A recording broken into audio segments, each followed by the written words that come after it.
Hey guys, welcome back और welcome to my channel. तो कैसे हो आप सभी? आई होप आप सभी एकदम बढ़िया होगे, एकदम मस्त होगे। सो गाइस, क्लास 12th का चैप्टर नंबर फर्स्ट चल रहा है हमारा, जो कि है relation and function. Okay, maths का चैप्टर नंबर फर्स्ट है। और आज के वीडियो में जो हम लोग टॉपिक को कवर करने वाले हैं ना, वो टॉपिक तुम्हारा ये है। इन टॉपिक्स को हम लोग कवर करने वाले हैं। ठीक है, कौन कौन से टॉपिक है? तो reflexive relation, symmetric relation, transitive relation, इन्हीं रिलेशन को हम लोग आज के इस वीडियो में कवर करने वाले हैं। ठीक है, और ये तीनों के तीनों ही गाइस रिलेशन चैप्टर का मतलब इम्पोर्टेंट टॉपिक है रिलेशन के लिए। तो यही है ही, इसमें यही है, तीन ही रिलेशन है, तो इसको तुम्हें ध्यान से पढ़ना है और अच्छे से समझना है। ठीक है, तो चलो शुरू करते हैं रिफ्लेक्सिव रिलेशन। लेकिन उससे पहले तुमसे एक छोटा सा रिक्वेस्ट कि गाइज़ ये वीडियो को क्रिएट करने में काफ़ी मेहनत लगता है। सो प्लीज़ वीडियो को लाइक करके चैनल को सब्सक्राइब जरूर कर लीजिएगा और नोटिफिकेशन बेल को ऑन कर लीजिएगा। चलिए शुरू करते हैं रिफ्लेक्सिव रिलेशन को। ठीक है, सो देखते हैं रिफ्लेक्सिव रिलेशन क्या होता है। ओके, सो रिफ्लेक्सिव रिलेशन क्या होता है? तो सबसे पहले तुम्हें एक रिलेशन को डिफाइन करना है। एक रिलेशन को डिफाइन करो, सेट ए में ही रिलेशन डिफाइन होना है। तो a relation R in a set A is called reflexive relation.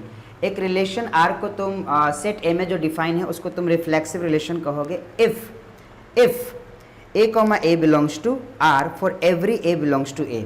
क्या मतलब होता है इसका, अभी तुम्हें समझ में आ जाएगा। तो गाइज देखो, एक मैंने क्या किया, सेट लिया। ओके, मैंने एक सेट लिया और सेट में एलिमेंट रख दिए 1 2 3।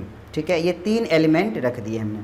ठीक, अब यहाँ पे क्या है ना कि एक रिलेशन को डिफाइन कर रहा हूँ मैं। रिलेशन जो है डिफाइन है हमारा ए टू ए। कहाँ से कहाँ? ए से ए में रिलेशन डिफाइन है। अब इसका मतलब तो तुम्हें समझ में आ ही रहा है कि भैया ए से ही एलिमेंट लेने हैं, ए के ही एलिमेंट के साथ पेयर बनाएगा और इसी का रिलेशन इसी के एलिमेंट के साथ होगा। ये बात तुम्हें समझ में आना चाहिए। ओके, अब क्या है ना कि रिफ्लेक्सिव रिलेशन क्या होता है, तो उसके लिए देखो, अगर इस रिलेशन में जो मैंने रिलेशन लिखा है, अगर इस रिलेशन में कुछ ऐसे ऑर्डर पर आ जाते हैं 1, 1, 2, 2, 3, 3, ठीक है, इस तरह से ऑर्डर पेयर आते हैं, तो इस रिलेशन को भाई तुम रिफ्लेक्सिव रिलेशन कहोगे। ठीक है, इस रिलेशन को क्या कहोगे? रिफ्लेक्सिव रिलेशन कहोगे। ये रिलेशन क्या है? रिफ्लेक्सिव है। यहाँ क्या लिखा हुआ है कि एक relation R in set A is called reflexive if A comma A belongs to relation for every A belongs to A. अब मतलब समझ में आएगा तुम्हें कि सेट ए में जितने भी एलिमेंट है उन सभी के लिए डबलेट होना चाहिए रिलेशन में, तो तुम रिलेशन को रिफ्लेक्सिव रिलेशन कहोगे। ठीक है, समझ में आ रहा है ना बात? तो 1 है, 2 है, 3 है, तो सभी के लिए देखो 1, 1, 2, 2, 3, 3 रिफ्लेक्सिव हो जाएगा। ठीक है, 1, 1 है, 2, 2 है, 3, 3 है। अब तुम्हारे मन में एक सवाल आएगा। सवाल क्या आएगा? मैंने लास्ट वीडियो में आइडेंटिटी रिलेशन में भी यही बताया था, रिफ्लेक्सिव में भी यही बता रहा हूँ। क्या दोनों सेम है? नहीं, दोनों सेम नहीं है, दोनों अलग अलग है। कैसे अलग अलग है? तो देखो, इसमें क्या है ना, आइडेंटिटी में तुमने एक शब्द पे ध्यान नहीं दिया होगा। ठीक है, उसमें जो था इन सभी के डबलेट ही सिर्फ मौजूद होने चाहिए थे आइडेंटिटी में। यानी कि ये एग्जाम्पल मैं लिखता हूँ आइडेंटिटी का, तो सेम एग्जाम्पल मैं लिख देता हूँ। ठीक है, सेम एग्जाम्पल लिख देता हूँ मैं। लेट्स सपोज कि रिलेशन है हमारा, सेम एग्जाम्पल, रिलेशन को मैंने यही लिखा, क्या 1, 1, ठीक है, 2, 2 एंड 3, 3। ठीक है, सेम बातें मैंने लिखा है। अब ये रिलेशन और ये रिलेशन तो सेम है, कुछ भी चेंजेस नहीं किया। मैं इसको कह रहा हूँ आइडेंटिटी और इसको कह रहा हूँ दोनों, आइडेंटिटी और रिफ्लेक्सिव दोनों। फ़र्क क्या है? फ़र्क को समझ लो सीधे। फ़र्क ये है कि अगर मैं एक और रिलेशन को लिख देता हूँ, R2, कुछ इस तरह से लिखता हूँ, कुछ इस तरह से 1, 1, ठीक है, 2, 2, 3, 3 एंड 2, 1। ठीक है, ये बात को समझो। अब ये जो रिलेशन है, ये रिलेशन हमारा रिफ्लेक्सिव रिलेशन है, लेकिन ये रिलेशन हमारा आइडेंटिटी रिलेशन नहीं है। ठीक है, ये रिलेशन रिफ्लेक्सिव है लेकिन आइडेंटिटी नहीं है। क्यों नहीं है? क्योंकि इसमें एक एक्स्ट्रा आ रहा है 2, 1। आइडेंटिटी में नहीं आना चाहिए, ठीक है, आइडेंटिटी में नहीं आना चाहिए। इसमें देखो, इसमें नहीं आया, ठीक है, इसमें नहीं आया। अब ये रिलेशन रिफ्लेक्सिव तो है और आइडेंटिटी भी है, लेकिन ये वाला रिलेशन क्या है, ये सिर्फ रिफ्लेक्सिव है, आइडेंटिटी नहीं है, ठीक है। ये वाला रिलेशन सिर्फ रिफ्लेक्सिव है, आइडेंटिटी नहीं है, क्योंकि इसमें एक एक्स्ट्रा आ गया। और सभी के डबलेट होने चाहिए, एक भी छूटने नहीं चाहिए। अगर रिफ्लेक्सिव रिलेशन भी लिख रहे हो तो सभी के डबलेट होने चाहिए, और कुछ एक्स्ट्रा हो गया तो चलेगा, चलेगा। जैसे कि 2,1 है, अब इसमें 2 और 1 दोनों ही सेट ए से ही लाओगे, कहीं और से मत लेके आ जाना, ठीक है। दूसरा जो एक्स्ट्रा होगा वो भी सेट ए का ही होगा, हम पढ़ चुके हैं, अभी पढ़ते हुए भी आ रहे हैं, ठीक है। तो बस ये बात को तुम्हें समझना है, और क्या ये, ठीक है। आइडेंटिटी और रिफ्लेक्सिव में तुम्हें अंतर समझ में आया होगा, ठीक।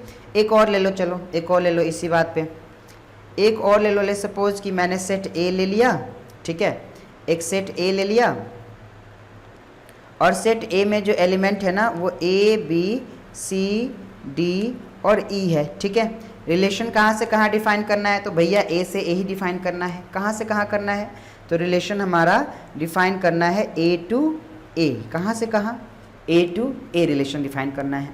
अब इस रिलेशन को रिफ्लेक्सिव होने के लिए क्या चाहिए, तो रिलेशन को रिफ्लेक्सिव होने के लिए ये चाहिए भाई, क्या चाहिए, तो ये चाहिए कि ए comma A, B comma B, C comma C, D comma D और ई कॉमा ई होने चाहिए रिलेशन में।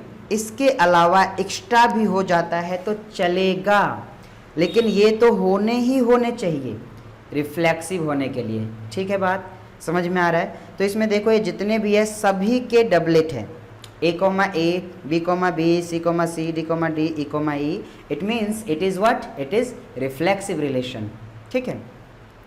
अब इसी में कुछ एक्स्ट्रा भी मैं लिख सकता हूँ, जैसे कि मैं बी कॉमा सी भी लिख दिया तो कोई फ़र्क नहीं पड़ता, बी कॉमा सी दोनों सेट ए में है, और इसको मैं सेट रिलेशन में लिख देता हूँ, कोई फ़र्क नहीं पड़ता, ठीक है। लेकिन अब अगर तुम इसको कहते हो क्या ये आइडेंटिटी है, तो आइडेंटिटी भी है। लेकिन दूसरा रिलेशन जैसे मैं लिखता हूँ, ले सपोज कि एक रिलेशन में R1 लिख रहा हूँ, उसमें कुछ इस तरह से बोल रहा हूँ कि भाई ए कॉमा ए है ना, बी कॉमा बी है, सी कॉमा सी है, उसी तरह से डी कॉमा डी है, ओके, ई कॉमा ई है, और साथ साथ में ई कॉमा बी है, और सी कॉमा बी है, चलो ठीक है। तो क्या ये रिलेशन रिफ्लेक्सिव है, तो जाहिर सी बात है A B B, C D D, E आ चुका है, जो कि है इसमें। अब देखो इसके अलावा ई कॉमा बी और सी कॉमा बी एक्स्ट्रा हो गया, कोई दिक्कत नहीं, कोई इशू नहीं है, ये रिफ्लेक्सिव हो जाएगा, ठीक है, ये रिफ्लेक्सिव हो जाएगा। अब क्या ये आइडेंटिटी है, क्या ये आइडेंटिटी है ना, बिल्कुल नहीं है। क्यों नहीं है, क्योंकि इसमें ये एक्स्ट्रा आ गया भैया, ये एक्स्ट्रा आ गया, ये नहीं आना चाहिए। सिर्फ इनके डबलेट्स होने चाहिए, डबलेट्स के अलावा कुछ नहीं होना चाहिए। किसके लिए, आइडेंटिटी के लिए, ओके। अब क्या हो कि जब तुम्हें लिखना हो कि भैया ये रिफ्लेक्सिव है ही नहीं, कोई दिक्कत नहीं, सिंपल है। अब मैं एक रिलेशन R2 लिख लेता हूँ, ठीक है, मैं एक R2 रिलेशन लिख लेता हूँ। R2 रिलेशन को तुम कहोगे रिफ्लेक्सिव नहीं है, कब, लेट्स सपोज मैं ऐसे लिख दिया ए comma A, B comma B, है ना, और सी कॉमा सी और D comma D.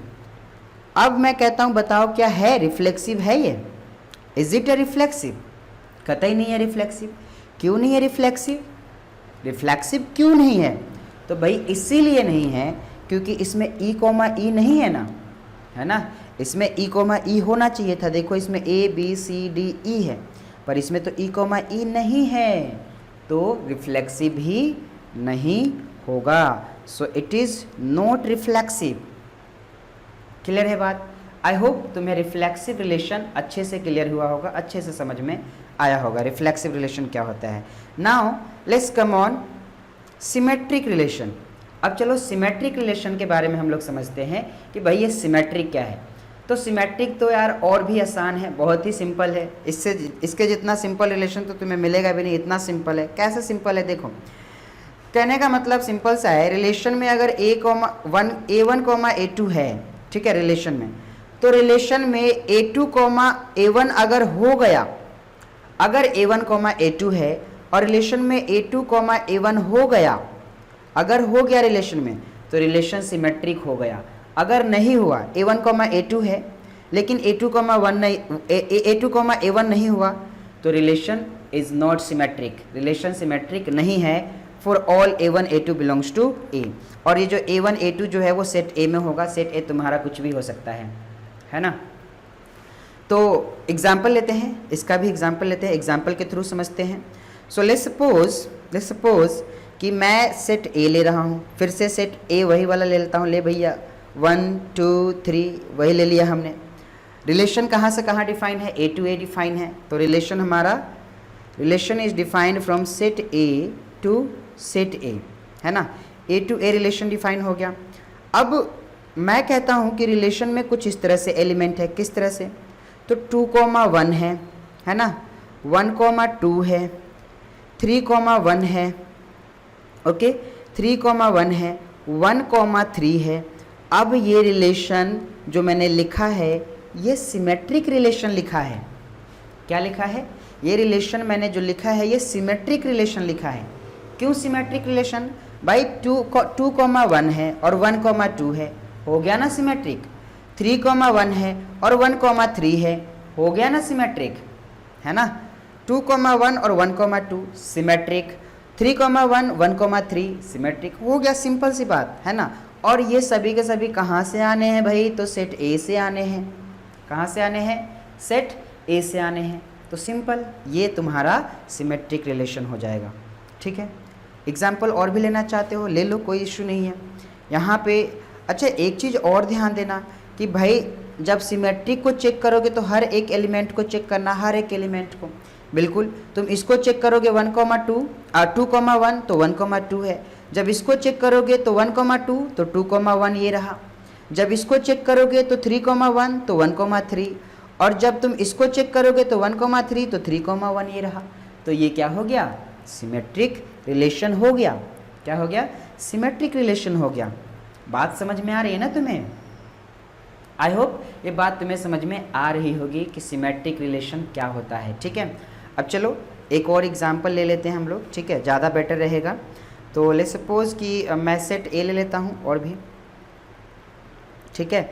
Set A चलो ले लेते हैं फिर से, A B C D E ले लिया मैंने, ठीक है, ये ले लिया, ठीक है। अब रिलेशन को डिफाइन करेंगे भाई, वही रिलेशन को कहाँ से कहाँ, set A to set A define करेंगे, ठीक है, set A to A define करेंगे।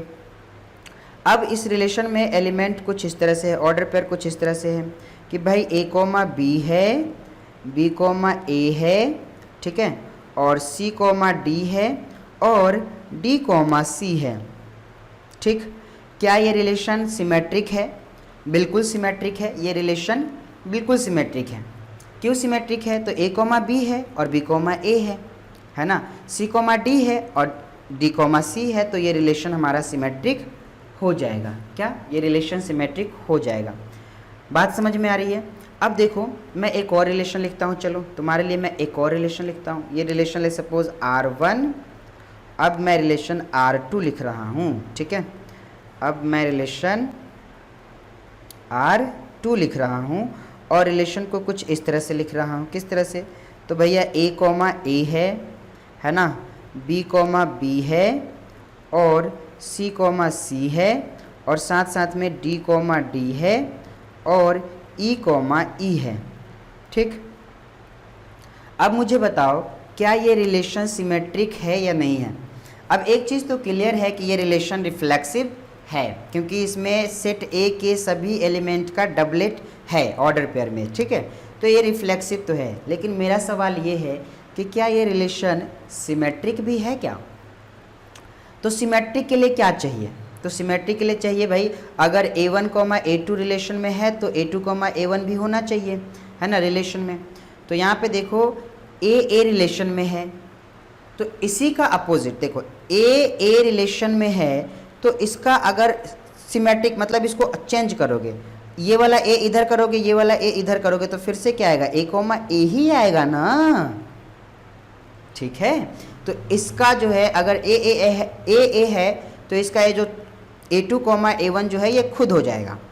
B है तो ये A1, A2 है, तो इसका जो A2 कॉमा A1 जो है ये खुद हो जाएगा। इसी तरह से ये जो है A1 कॉमा A2 है, तो इसका जो A2 कॉमा A1 है ये खुद हो जाएगा। ठीक है, तो इस तरह से ये जो रिलेशन है भाई, ये रिफ्लेक्सिव तो है ही, साथ साथ में सिमेट्रिक भी है। ठीक है, साथ साथ में सिमेट्रिक भी है, ये दोनों है, रिफ्लेक्सिव भी है और सिमेट्रिक भी है। क्लियर है बात, समझ में आ रहा है तुम्हें? चलो बढ़िया है। आई होप तुम्हें ये रिलेशन भी समझ में आया होगा कि सिमेट्रिक रिलेशन क्या होता है। अब जो है नेक्स्ट रिलेशन जो है हमारा ट्रांजिटिव रिलेशन। कौन सा रिलेशन? ट्रांजिटिव रिलेशन, इसको समझते हैं। अच्छा, इसमें एक चीज़ और, ऐसा मत समझना कि जितने भी एलिमेंट है सभी में होने चाहिए, मतलब 1,2 फिर 2,1 फिर 2,3 तो 3,2 इस तरह से होना चाहिए, सबका नहीं।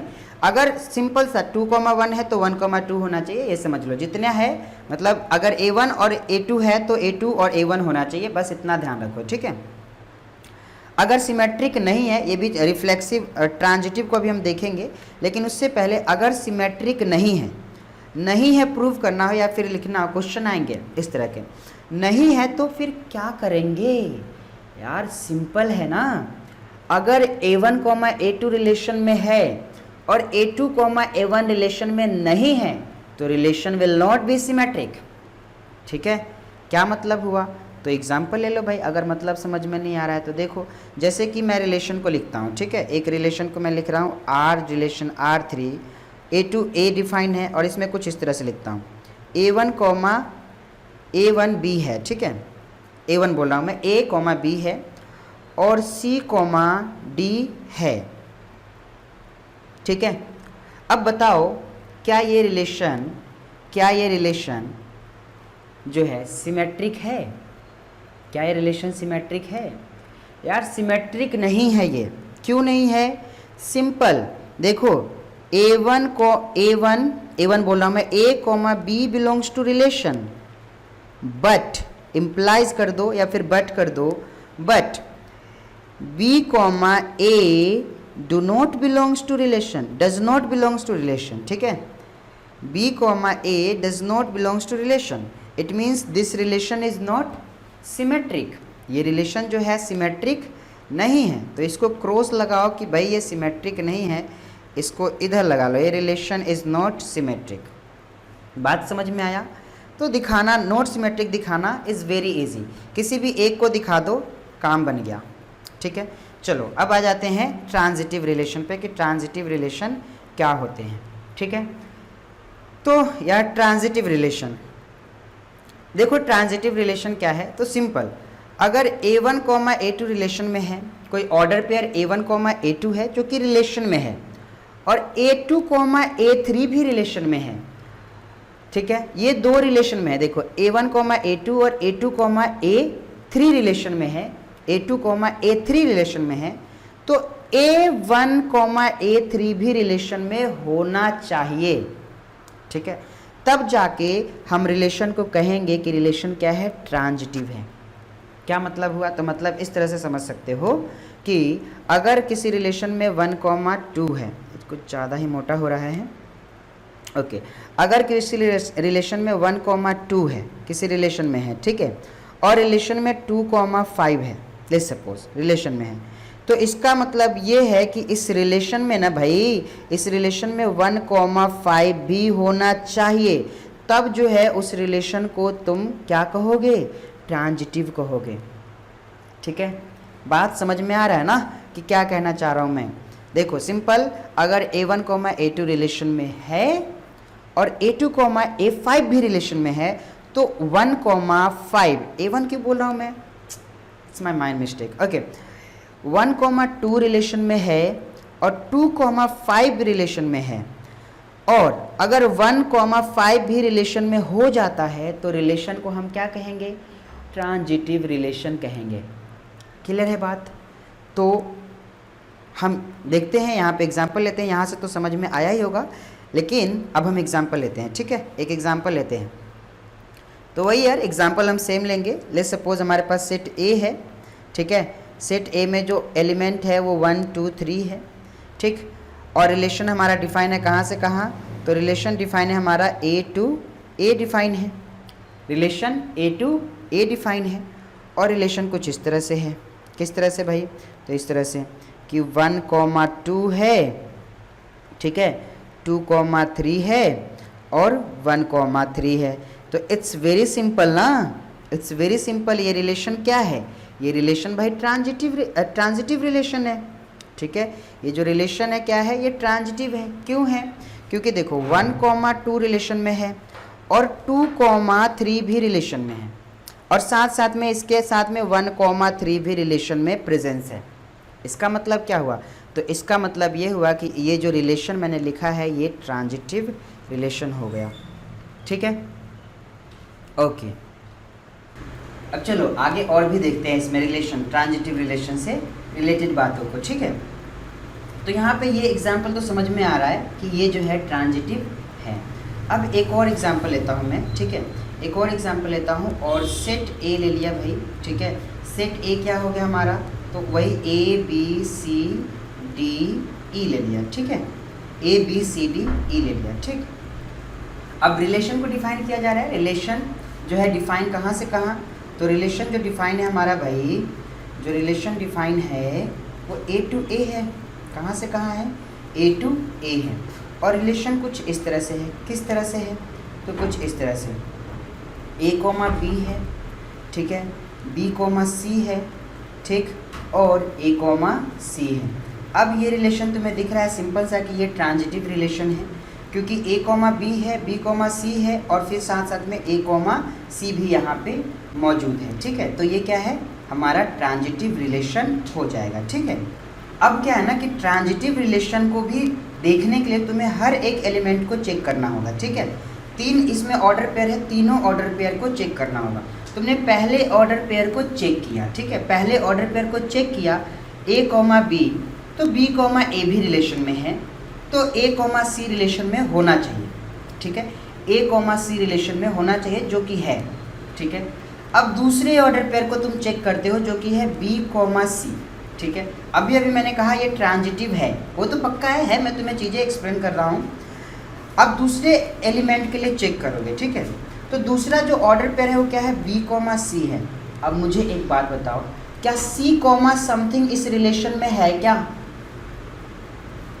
क्या सी कोमा समथिंग इस रिलेशन में है, नहीं है ना, सी कोमा समथिंग इस रिलेशन में नहीं है, तो ये ऑटोमेटिकली ट्रांजिटिव हो जाएगा। देखो ट्रांजिटिव होने की कंडीशन क्या है कि अगर ए कोमा बी है और बी कोमा सी भी हो जाता है, ठीक है, तो ए कोमा सी होना पड़ेगा, ठीक है। और अगर बी कोमा सी है और सी कोमा समथिंग है ही नहीं, तो फिर कोई दिक्कत नहीं है, ये ऑलरेडी रिलेशन जो ट्रांजिटिव है, ठीक है, ट्रांजिटिव है। उसी तरह से ए कोमा सी को देखो, क्या सी कोमा समथिंग है रिलेशन में, नहीं है, तो ये भी ट्रांजिटिव होने की जो क्राइटेरिया है उसको फुलफिल कर रहा है, so it is what, transitive. तो चेक तो हर एक को करना है, लेकिन ट्रांजिटिव होने की जो क्राइटेरिया है उसे समझना है तुम्हें। वो क्या कि अगर A1 A2 है और A2 A3 है ना, तभी हम A1 A3 को चेक करेंगे। और अगर A1 A2 है लेकिन A2 A3 ही नहीं है तो कोई दिक्कत नहीं है, रिलेशन इज ट्रांजिटिव। रिलेशन क्या है, ट्रांजिटिव है, ठीक है। क्या बोला, A1 A2 है लेकिन A2 A3 ही नहीं है तो कोई दिक्कत नहीं है, रिलेशन हमारा ट्रांजिटिव होगा, ठीक है। तो इस बात को ध्यान में रखना, ठीक है, कि ट्रांजिटिव रिलेशन क्या होते हैं। अब ट्रांजिटिव रिलेशन क्या नहीं होते हैं, तो यार अब इसमें भी क्या बताना, देखो सिंपल सा कि अगर कोई रिलेशन में A1 और A2 है, ठीक है, A1 A2 है और A2 A3 भी है, ठीक है, बट इम्प्लाइज A1 और A3 है ही नहीं, ठीक है, A1 और A3 है ही नहीं, तो भैया relation is not transitive. Relation क्या है, ट्रांजिटिव नहीं है, ठीक है। A1 A2 है और A2 A3 भी है, लेकिन A1 A3 नहीं है, इसका मतलब रिलेशन ट्रांजिटिव नहीं है, ठीक है। समझ रहे हो ना बात को, A1 A3 नहीं है इसका मतलब रिलेशन ट्रांजिटिव नहीं है। और किसी भी मतलब इसमें इसको और इसको चेक करो, एक भी अगर ऐसा हो गया और ये हो जाता है, बोल दो रिलेशन इज़ नॉट ट्रांजिटिव। क्या, रिलेशन इज़ नॉट ट्रांजिटिव। सो बहुत सिंपल था ये ट्रांजिटिव रिलेशन भी। अब यहाँ पे क्या है, इक्विवेलेंस रिलेशन। इक्विवेलेंस रिलेशन क्या होता है, तो इजी है यार, तुमने ऑलरेडी इस रिलेशन को अब पढ़ लिया। इक्विवेलेंस रिलेशन कैसे पढ़ लिया तुमने, रिफ्लेक्सिव पढ़ा, रिलेटिव, सिमेट्रिक पढ़ा और ट्रांजिटिव पढ़ा। जो भी रिलेशन ये तीनों ही हो जाते हैं ना, वो रिलेशन इक्विवेलेंस हो जाते हैं। क्या, जो भी relation reflexive plus symmetric plus transitive हो जाए, वो रिलेशन को कहो कि वो क्या है, इक्विवेलेंस रिलेशन है। ठीक है, अब एक और एग्जांपल ले लो, चलो ठीक है, एक और एग्जांपल ले लो। मैं छोटा सा एग्जांपल ले लेता हूँ, R को R3 या R2 कुछ भी ले लो तुम रिलेशन। ठीक है, यहाँ पे बोलो रिलेशन में जो है A B B C C है ना, और D D और साथ साथ में E भी है। ठीक है, E भी है। अब ये रिलेशन को बताओ, क्या ये रिलेशन रिफ्लेक्सिव है, तो बिल्कुल है। क्या ये रिलेशन सिमेट्रिक है, तो बिल्कुल है। क्यों, ये A है, इसका जो है A1 A2 होना चाहिए और A2 A1 होना चाहिए। तो A2 A1 ये खुद हो जाएगा, उसी तरह से ये खुद हो जाएगा, ये खुद हो जाएगा, ये खुद हो जाएगा, ये खुद हो जाएगा। तो ये बिल्कुल क्या है, ये सिमेट्रिक है। अच्छा, क्या ये रिलेशन ट्रांजिटिव भी है, तो भाई बिल्कुल ट्रांजिटिव भी है। क्यों है ट्रांजिटिव, A है, क्या A कॉमा समथिंग और कहीं है क्या, नहीं है, तो ये सिमेट्रिक ट्रांजिटिव हो जाएगा। B भी है, क्या B कॉमा समथिंग कहीं और है, नहीं है, नहीं है ना, नहीं है। C है, क्या C कॉमा समथिंग कहीं और है, नहीं है। D है, दूसरा D कॉमा समथिंग है, नहीं है। E है, E कॉमा समथिंग है, नहीं है। E कॉमा समथिंग नहीं है, E कॉमा समथिंग नहीं है, यानी कि देखो A1 A2 है और A2 A3 है ही नहीं, तो वो रिलेशन क्या हो जाएगा, ट्रांजिटिव हो जाएगा। फिर हमें A1 A3 चेक करने की ज़रूरत भी नहीं है। ठीक है, तो ये सारी बात थी। तो ये वाला रिलेशन जो R2 मैंने लिखा है, ये तीनों ही है, तो इस रिलेशन को तुम इक्विवेलेंस रिलेशन बोल दोगे, इजी है। ठीक है, तो ये था हमारा 3 रिलेशन जो कि रिफ्लेक्सिव, सिमेट्रिक और ट्रांजिटिव था। आई होप तुम्हें ये तीनों रिलेशन बहुत अच्छे से समझ में आया होगा, तुमने चीज़ों को समझा होगा। तो गाइस, अगर ये सारी चीज़ें समझ में आया है तो एक छोटा सा रिक्वेस्ट, प्लीज़ वीडियो को लाइक करके चैनल को सब्सक्राइब जरूर कर लीजिएगा। मिलता हूँ आपसे नेक्स्ट वीडियो में, तब तक के लिए जय हिंद।